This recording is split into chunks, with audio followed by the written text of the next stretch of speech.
Hello, everyone. How's it going? Dr. Incompetent here, and let's do a review of the Planet Crafter now that Planet Crafter is out in version 1.0 full release. I actually played Planet Crafter a ton when it was in early access because it was pretty much done with so much to do, and now 1.0 has added multiplayer and more endgame stuff. You can actually win the game. So it's time for me to review the game, Planet Crafter. I have a Let's Play of Planet Crafter, and I have a complete beginner's guide to Planet Crafter. I've put about 40 hours into the game so far, and I have loved it. In this review, I'm going to give you my letter grade, tell you what I think of the game, how I would grade it based on my criteria. And then at the second portion of the review, I'm going to give a recommendation of whether or not you should buy and play Planet Crafter. So the first thing I always do is say, okay, what kind of game is Planet Crafter? On Steam, it says it's a space survival open world terraforming crafting game designed for 1 to 10 players. After the ecosystem of an inhospitable planet, on Steam it says a space survival open world terraforming crafting game designed for 1 to 10 players. Alter the ecosystem of an inhospitable planet to render it habitable for humanity. Survive, gather resources, and build your base. Then, generate oxygen, warmth, and pressure to create a brand new biosphere.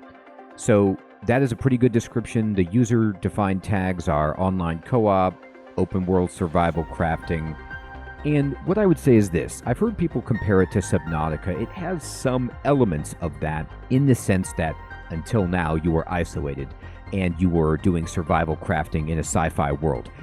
But it's not underwater, and doesn't have any horror aspects to it at all, and in fact, there is no combat. I mean, in Subnautica, combat's pretty minimal, but there's none of it in this. There's just absolutely a completely peaceful experience, besides falling to your death or not having enough oxygen, for example.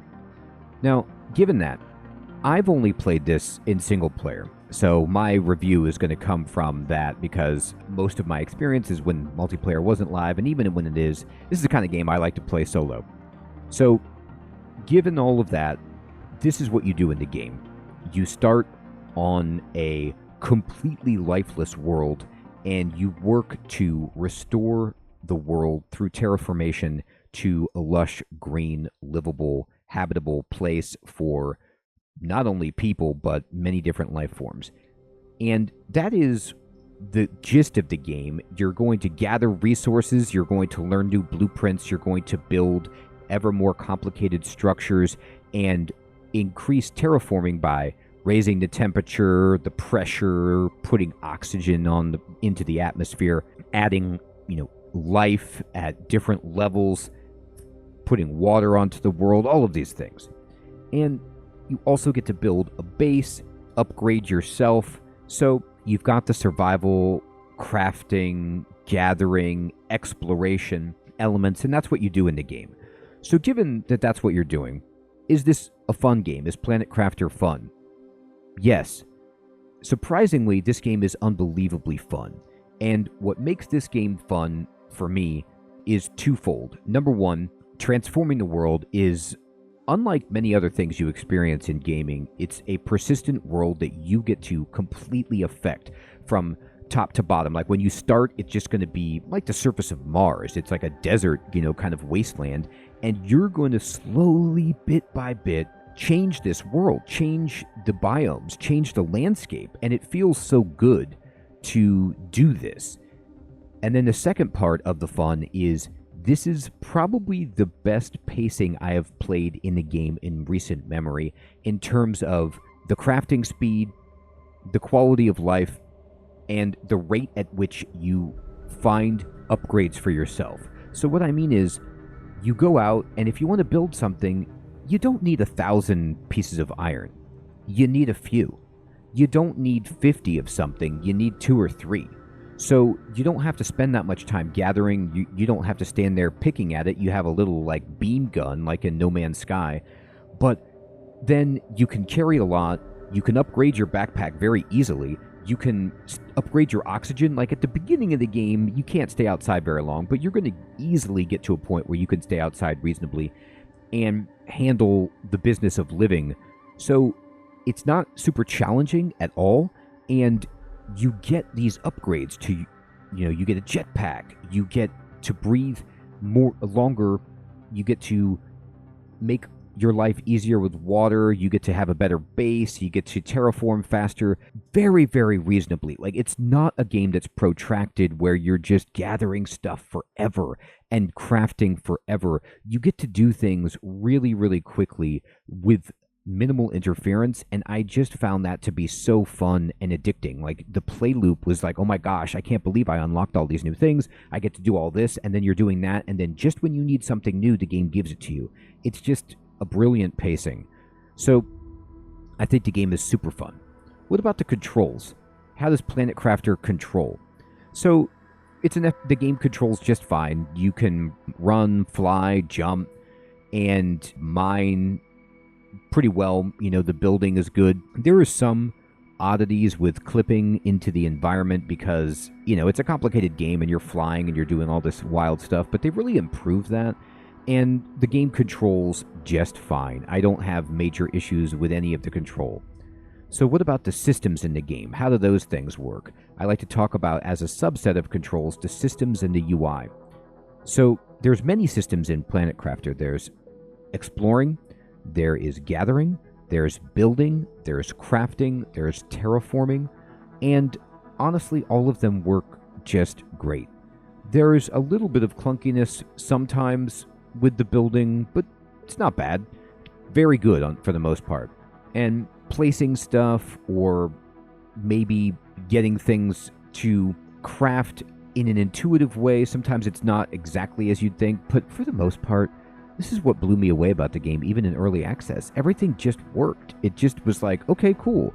Yeah, I mean, this is not a AAA title. This is an incredibly small project, and given that, you're going to find some quirkiness with the control and some of the systems and the UI, but overall, I think it's great. And this game is so affordable that you just kind of excuse all of those things because it's so much fun. So for me, the crafting is fun, easy to do. It's easy to gather stuff. You have a generous amount of backpack space, and you can travel around so easily that it's not a big deal to just haul things. And because you don't need that many of things, it's never like, oh my god, what a chore to get this. It's not bad. Plus, you unlock some automation as you go, and it makes life just so much easier in every respect. So I think that the systems are fantastic. I guess I should talk about, there is automation later in the game, and that works as you would expect. It's a little bit tedious to configure everything to be, with the supply and demand system. I wish there was a central way to access that instead of like locker by locker, crafting station by crafting station. But overall, it's great. And the UI itself makes perfect sense. Everything is as it should be. There's enough explanation in the game for most things. And I had no issues with the UI. The only system I think that I'm not the biggest fan of in Planet Crafter is the endgame portal system. And it's cool to add procedural generation to the game and let you go to different places and explore and stuff like that. It's kind of fun, but it's a little bit wonky to get the crystals and open the portals, and you have to do it a little bit too much. That's when the kind of pacing of the game falls off. But I'm not going to rake it over the coals for that because the beginning portion and the middle portion is so awesome. So then, what do we think about the story in the game? The story in Planet Crafter is actually really good. I was not thinking there would be any story, and I'm not going to spoil it at all, but you discover it as you go, and you find it on the planet. So when you do start to find what's going on here and get some of the story, it's a really cool story, and I liked it, and I found it to be surprising, fun, and mysterious, so I think the story is really good in this game. Now, what about the graphics and the visuals in Planet Crafter? So, again, this is not a AAA title. It does not look like one, but it's serviceable. The graphics are good.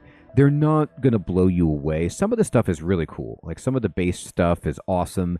Some of the textures and the terrain is meh, but for the most part, they're good visuals. Again, it's not like you're going out and you're playing some developed, awesome project game. But for what it is, for a game that's this price by a small team, it looks good. And what about the audio? I like the music. I like the sound effects. I think the audio in Planet Crafter is good. I think it has cool music, it's chill, and it matches the vibe of the game and does it well. Now, how does this all come together? What about the style of this game? If you think about the graphics, the story, the controls, the fun, the audio, bring it all together. Does this game feel like it's just a generic derivative, plug-and-play iteration of a previously existing game, or does it feel like it has a soul and it has some sense of artistic integrity and uniqueness, a strong identity, and just a full sense of style? For me, yes. People who say it's just Subnautica really haven't played it. It's not Subnautica. You're not swimming. There's not scary things. You don't talk to you don't have an AI telling you how to do stuff. It's just a different experience. They're both great games, and they have some overlap, but to say it's just a Subnautica clone doesn't even make sense. It means you didn't play it.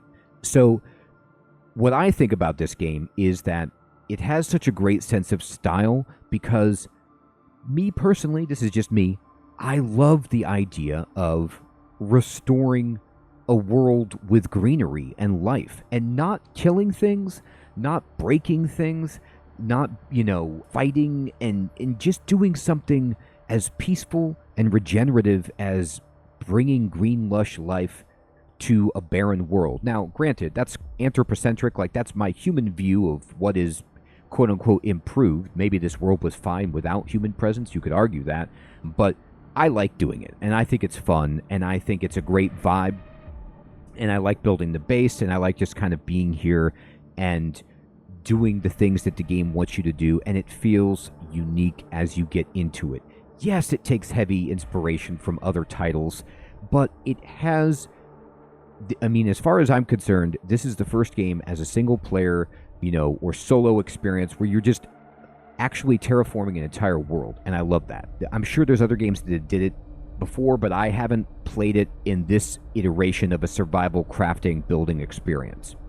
So how would I overall grade Planet Crafter, given everything that I've said so far? Well, before I reveal my grade, I always like to ground it in the Steam reviews and the Metacritic scores to kind of provide a baseline. So on Steam, currently, as of April 2024, Planet Crafter has 27,000 overwhelmingly positive reviews on Steam. And on Metacritic, it is sitting here at a 84 from critics and an 8.6 from users. But there's not many critics and there's not many user reviews. It's a small game. It's only 4 critics, 13 users. My review, again, this is me. I love this game. I'm going to give Planet Crafter an A-. That's a very high score. I don't rarely punch games into the A category, but I got to tell you what, I just had a smile on my face when I was playing the first 30 hours of this game. And even when I started again to do my beginner's guide and I'm just playing the beginning portion of the game, it's just fun. I just want to sit there and do it because it's fun. It's paced so well. It's not overwhelmingly challenging. It's just a game you can kick back and chill and vibe out like No Man's Sky, but it doesn't even have space combat or flying or, interacting with other aliens, the other stuff in No Man's Sky, which is great. But it's a different experience. I'm changing the world. I'm figuring this place out. I'm solving the mystery. I'm upgrading my technology. And I'm having a blast. There are some shortcomings to the game, which is why I don't give it a full A. Again, I hate to be, a snob. The visuals aren't the best. There's some quirkiness with getting clipped in the environment and some other strange elements where you can't quite build like you want to all the time. But the main detractor for me is the end game. I'm just not super enthusiastic about it. It falls off on the pacing for me personally, but maybe I'm just doing it wrong. Still though, even with those minuses, I'm only going to ding this to an A- because the beginning and middle of the game is so much fun, and it is a unique experience for me getting to terraform a world. So I love this game. I give it an A-, and I'd love to know what you guys think. Is my score too high? Too low? Where are you at with Planet Crafter? Now, in this next portion of the review, what I do is I think about, should you play Planet Crafter? Is this a game that you should try? So I'll compare it to other games. The easiest comparisons are No Man's Sky and perhaps maybe Satisfactory because you get some automation later, but it's really not like that. Although, you're on this world, you're doing a job as part of your, I don't know, punishment like in Satisfactory, and Subnautica is fine to compare it to, sort of. But the way that it's different is the eating and drinking are so scaled back, and you get to master those to where it's not a concern. And the oxygen itself even is laid back. And this game becomes way less about survival after a few hours once you've got those in the bag, and more about building, terraforming, and exploring, which is awesome. So if you like No Man's Sky, if you like Subnautica, if you like sci-fi games, if you like building survival games, if you like Subnautica, this could be a game for you. Now, there is no combat and there's no scariness, so that might be a detractor if you're looking for that. And there's no, it's not prohibitively difficult. If you want some kind of brutal, visceral survival experience where you get punished, this isn't that game. But if you want a game that you can vibe out on and transform into this beautiful kind of lush world with life forms, bugs, frogs, insects, fish, mammals, trees, flowers, bees, this is for you. So what about the difficulty? I've kind of talked about this. I always tell people about difficulty because some people don't want to play a difficult game. Other people are looking for that. This is not a hard game at all. There's nothing hard about it. You just need to slowly explore a little bit. The death penalty is not severe at all. It's like you drop your stuff and you can go back and get it. It's not meant to be a challenge. It's meant to be an experience. So what about the value of Planet Crafter? Planet Crafter is on sale right now, and it's, $16.79 American, and it's normally $24 USD. So, that is a crazy value. I've already got 40 hours in the game, and I haven't even beaten it. I want to play more because the end game just became available. I want to play it more, and it's cheap. So the value is through the roof. What about the replayability? Honestly, the replayability in this game is also very high. Nothing is going to change except maybe your starting position very slightly, your second playthrough, and some of the locations of a few things, but I think most of the map is pretty fixed. I think, correct me if I'm wrong on that, but I gotta tell you this, playing it again was fun, even though I knew what was going to happen, because it's just a fun experience and the pacing is so good. So I think the replay is pretty reasonable, and if you add in the fact that you can play it single player and then replay it with friends and change the experience to multiplayer, then the replayability goes way up as well. So I think I can recommend this game safely to anyone. It's easy to get into, it's for a wide audience, it's not a challenging game, and it's super fun and interesting, and I think it has a positive message. So I'm all about it, and I recommend it to everyone. So everyone, that's my review of Planet Crafter. I give it an A-, and I'd recommend it to just about anybody, as long as you are interested in a kind of chill, pacifist, regenerative, terraforming, sci-fi, survival, crafting, building experience, then I think you'd like it. I'd love to know what you think of Planet Crafter in the comments below. Please tell me your thoughts of not only my grade, my review, my recommendation, but just what did you think of the game? What are you thinking of it? Are you playing it now? Did you already play it? Did you play in early access and are going back for the full release content upgrade? I read all the comments, and I'd love to know what you think about the game. And also, I've done a complete beginner's guide, which I'm still expanding to be updated with 1.0 content. And I have a Let's Play that goes through my entire experience of the game if you're interested in seeing more gameplay content, to make a decision on whether or not you want to buy it or you just love Planet Crafter and want to see more content on it. Everyone, thank you so much for watching. I hope you found this to be useful. Take care.